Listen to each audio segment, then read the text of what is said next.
Todos os anos, mais de 90 milhões de toneladas de alumínio são consumidas. Dessas, 41 milhões são recicladas. Mas você sabe como a reciclagem é feita? Veja neste vídeo todas as etapas do processo industrial de reciclagem do alumínio, desde a triagem inicial da sucata até a fundição dos novos lingotes. Tudo começa muito antes do fogo das fornalhas, na etapa de captação e triagem.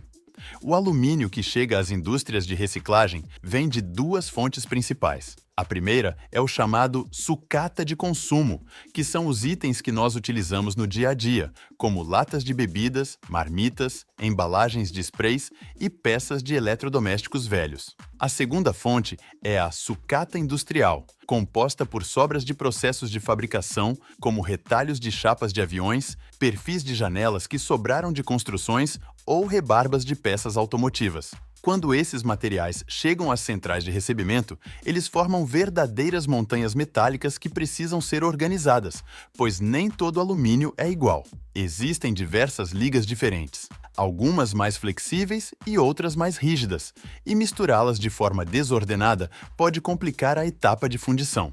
A triagem é um processo de separação física que utiliza máquinas de grande porte para limpar a carga.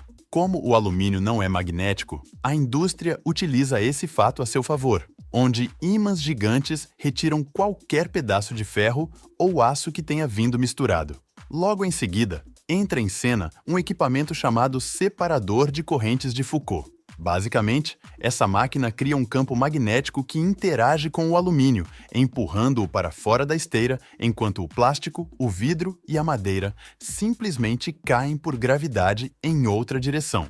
É uma dança mecânica precisa que garante que apenas o metal desejado siga para o próximo passo. Uma vez isolado, o alumínio precisa ser preparado para o calor. Imagine que uma lata de refrigerante é muito fina e está cheia de tintas e vernizes por fora. Se jogarmos essa lata diretamente em um forno industrial, a tinta queimaria e criaria uma fumaça densa, além de oxidar o metal, fazendo com que boa parte dele se perdesse. Por isso, o material passa por um triturador, que reduz as peças a fragmentos do tamanho de uma moeda ou pequenos pedaços de papel picado. Esse processo de fragmentação aumenta a área de superfície do metal e facilita a remoção de impurezas. Esses pequenos flocos de alumínio são então levados para uma máquina de despintura ou desrevestimento. Trata-se de um túnel de ar extremamente quente, mas sem chamas diretas, que sopra calor sobre os fragmentos para que as tintas e os revestimentos plásticos se vaporizem e se soltem, deixando o metal limpo para a fundição. O alumínio fragmentado e limpo é transportado para fornalhas imensas, que operam em temperaturas que giram em torno de 700 graus Celsius. Nessa temperatura, o alumínio sólido se transforma em um líquido prateado e brilhante, muito parecido com o mercúrio que víamos em termômetros antigos, mas em um volume de toneladas. Existem diferentes tipos de fornos. Alguns são rotativos e giram como se fossem betoneiras gigantes para garantir que o calor se distribua por igual, enquanto outros são estáticos e possuem poços laterais onde o metal é carregado. Durante a fusão, surge um subproduto inevitável chamado escória. A escória é uma camada de sujeira e oxidação que flutua no topo do metal líquido, como se fosse a nata do leite fervido. Operadores especializados utilizam ferramentas longas para escumar essa superfície, removendo as impurezas para que apenas o alumínio puro permaneça no fundo. O ambiente de uma dessas indústrias é marcado pelo calor intenso e pelo barulho constante de esteiras e trituradores. Os operadores trabalham com roupas de proteção aluminizadas que refletem o calor radiante, pois estar perto de um poço de alumínio fundido é como estar ao lado de uma pequena estrela artificial. No entanto, por trás de toda essa força bruta e calor escaldante, existe uma precisão cirúrgica. Nesta fase de liquidez, ocorre um dos momentos mais importantes tecnicamente, o ajuste da liga. Como mencionado antes, o alumínio usado em uma asa de avião precisa ser muito mais resistente do que o usado em uma lata de refrigerante. Se a indústria quer produzir um tipo específico de metal, os engenheiros químicos coletam uma amostra do líquido e a levam para análise imediata em um espectrômetro. Se o resultado mostrar que falta um pouco de magnésio, silício ou cobre para atingir a dureza desejada, esses elementos são adicionados diretamente ao metal derretido.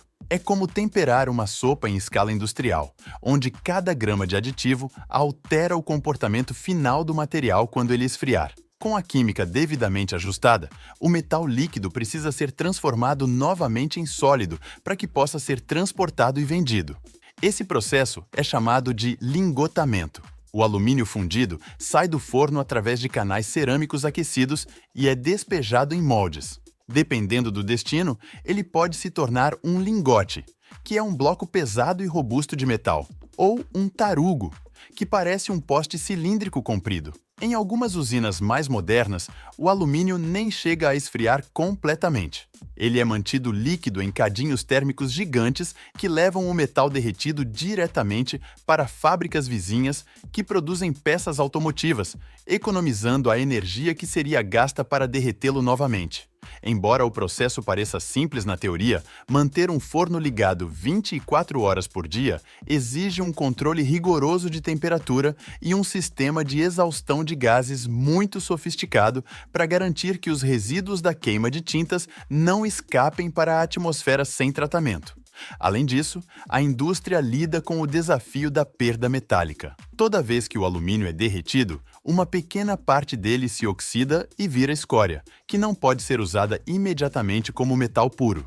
A eficiência de uma fábrica de reciclagem é medida, em grande parte, pela sua capacidade de minimizar essa perda e recuperar o máximo possível de metal de cada carga de sucata que entra.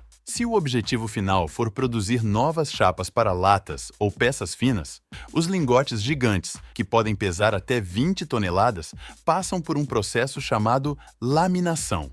Imagine um rolo de macarrão, mas feito de aço maciço e exercendo uma pressão de milhares de toneladas.